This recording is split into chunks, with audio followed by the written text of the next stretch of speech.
So in the fifth video we have a bit of a thinking video about the new JBL leaks. So as you can see, the JBL Go 5 has been released in China with a new design which has some similarities to some C-Lot speakers, but also really is clearly showcasing where JBL is really making big decisions in different design. Something else that's also pretty notable is that the Xtreme 5 has also been leaked, but I cannot say 100% sure if this is also a real leak, because these days with AI and artificial imaging, it's pretty difficult to say if something is real or not. What is definitely real is that with the JBL Go 5 being officially released, so with official renders, it's pretty clear that JBL will approach this design more in the other lineup of speakers.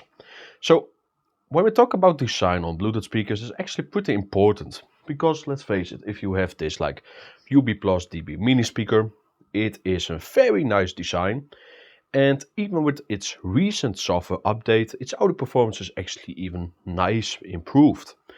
But it still has some limitations, being mono sound, but also having the downside of the downfiring driver, which also means that the midtones are just a bit more muffled than on other speakers. But at least the design is cool. But when we have an other speaker, so like the Xiaomi SoundParty 50-watt speaker, this one is actually more focused on the audio performance than it's focused on design. So even though it has those 3D lights on the sides inside the passive radiators, the overall design is actually kinda boring, to be honest, and also not very nicely done on all materials. Especially this handle does have the tendency to get the paint removed pretty easily on top. So this is really the clear case with JBL, their approach with the new Bluetooth speakers. Yes, they have done an audio job well, not the best I would say, but they do an alright job. But now they are kinda taking risk with the design. And while I'm not really the biggest fan of having light strips on the front of speakers sometimes, even with the C-Lot speakers, it's said on some models you can't disable them, but on the sides the lights are pretty cool. But sadly with the Go 5 it's really light strips on the front, but also with this Xtreme 5 leaks, which are not official yet, but also there you see some light strips on the front. And while I do think this design is refreshing, and also big risk they take with their big speaker lineup, I'm kinda curious if it really will be greater for also the audio performance, because we have seen it in the past. If a Bluetooth speaker is really focusing a lot on its design with the big light show and so on, like with the party box lineup speakers of JBL, but also with some other brands like Viking, I did notice that speakers always sound a little bit less great when there also is lights included. This has to do with two things.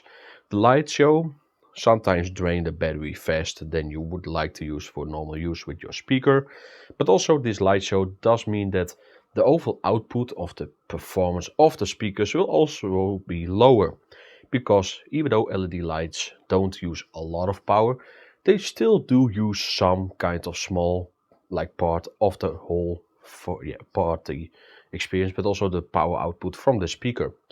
So we will see what the JBL will be doing with these speakers in the future, of course, when they are really released around here. And while I'm not the biggest fan of the design, many others like the design, because let's face it, it is JBL. So JBL can do anything with the design, like Apple has done in the past and also Samsung, and people will still buy it. Fun fact, JBL is also from Samsung, so no wonder people will still buy it. And that's also the biggest reason why I actually kinda turned down my testing of JBL speakers. I do still test some of the models, but my testing periods are more shorter these days.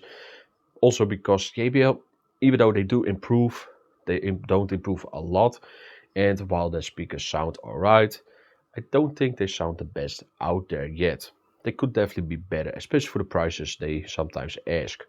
For example, with the latest boombox lineup, I really had the feeling that they were playing a bit too safe, and this really meant that the speaker actually wasn't that great when we talk about its balanced output with bass, deepness and so on. It was a fine sound, but you definitely had some limitations with not having the racetrack woofer big thing anymore, but also that the big full range drivers had a tendency to overpower themselves. So while the Xtreme lineup will be released maybe soon with a new model, the boombox lineup is still pretty recently refreshed, so I don't expect any new boombox in the next 2 years. Maybe they will do, but I don't think so. But we will see what happens with the Xtreme for sure, because even though the Xtreme 4 is also not very old, we do see a trend on Bluetooth speakers that brands do release more models on a shorter time notice. Especially Celot. Celot is like releasing one speaker per month, so that's a bit extreme, but hey, it is possible. But I do think that JBL should maybe slow down a bit and focus more on really giving the quality JBL had in the beginning, but also in like very long ago with their real like active and even the passive speakers from the past. Because let's face it, the JBL Bluetooth speakers are just also made in China and also are pretty much the same kind of hardware these days with other brands. It are the small things that really matter in this category.